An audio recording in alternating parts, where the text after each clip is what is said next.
Thank you, Madam Secretary. No, I think it's my question time, if I can. They'll start the clock. I just don't want to lose my clock. Oh, And if we could do short-term answers rather than long-term ones too, that'd be helpful, just because I got a lot I'd like to talk about. Let's talk about waste, need fraud, and abuse a explanation. little more, about DOGE. So you fired 1,300 people. Another 600 people took Elon Musk's deferred resignation offer. Did you fire the people, or did DOGE fire the people? I'm not completely clear on that. Most, excuse me, most of that restructuring happened under the acting. Short-term, did you fire, or did DOGE Well, fire? I'm going to tell you who I fired. I know, but that's why I'm trying to get short-term So questions. the It's short one or the other, right? You're using our time. Yeah. So most of that was done before I came on board. However, the DOGE. decisions in the department I run the department. DOGE does not run the Okay, department. so you didn't answer the question. Did you fire them, or did DOGE? It's real simple. A good majority of that happened before I came on board. Okay, and by a good majority, 2/3, 3/4? But yes, I'd say. Okay, fair. Okay.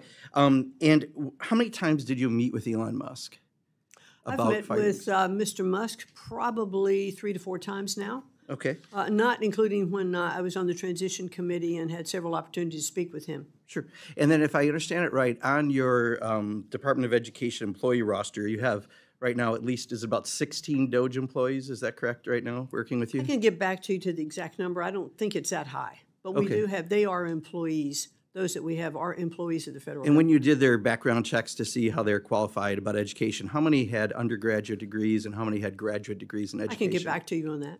Okay, so you don't know offhand. No, Did you ask that question? no. No, okay. Did you ask if any of them were teachers previously? I did not interview those people that are part of Okay. the DOGE group. And did you ask if any of them worked in schools? Did you know if they were Actually, I had a asked? conversation with one of them yesterday who did have a background in education, technology education, and had worked across several different aspects and was really schooling me a little bit on some of the AI things that we could bring in. So one of them had a good background, good. Any of them work in universities that you know of prior? I don't know. Okay. Fair enough. So part of my concern is, I know yesterday there was this big splash, Elon Musk is stepping back. We call that horse hockey where I come from, right? We know it's not real. He's in the back closet. I understand you guys don't want his, front and center, but he's still in the room. And he's still making a lot of these decisions. And that's the real problem that I have is, you've got a bunch of folks that he brought in that you've admitted you didn't hire, you don't know their backgrounds if they have anything in education, yet they're helping you fire half of your employees right now. And I'm really concerned about that. Do you know if any of them have requested or gained access to any sensitive data held by the department, including student loan borrower data? Well, as government employees now, they have been vetted through the same process than any other government employee would. And so what access would be granted to other government employees, Okay, they have. That's fine. And then do you know the number of people that you've had to reinstate of those fired? It's about 74. About 74. So how did that happen? Because, I've been an employer for 37 years. The dumbest thing I could possibly do is fire someone just to rehire them, right? Because you've given them no job security. It's like beyond stupid, right?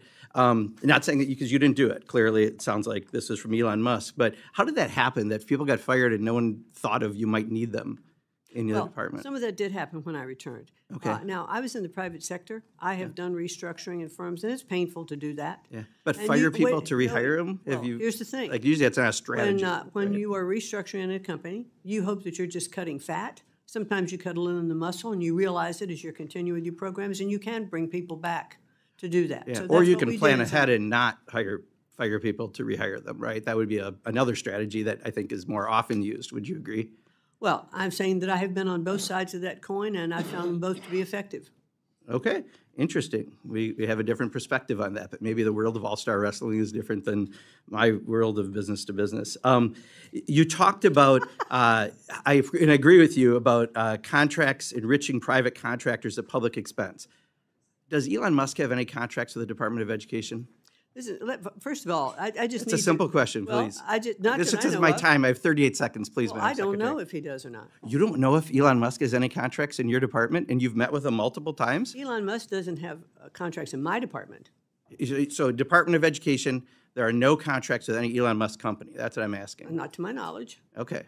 All right. You want to check a blue card real quick, or are you pretty sure of that? I said, not to my knowledge. Okay. If I find out differently, I'll be happy to get back to you. All right. And just in the last few seconds I have, just real quick on private schools getting public dollars, just so you know, something like 3/4 of the students that wind up going into those schools already attend those schools, and they're getting tax money. So if we get rid of the Department of Education, should we put the private voucher program under Ways and Means because it's really more of a tax benefit than an education benefit? Well, I'm happy to get back to you on that as to how we restructure the Department of Education going forward and how those programs are handled. Great. Appreciate it. Thank you, Madam Secretary. You're welcome.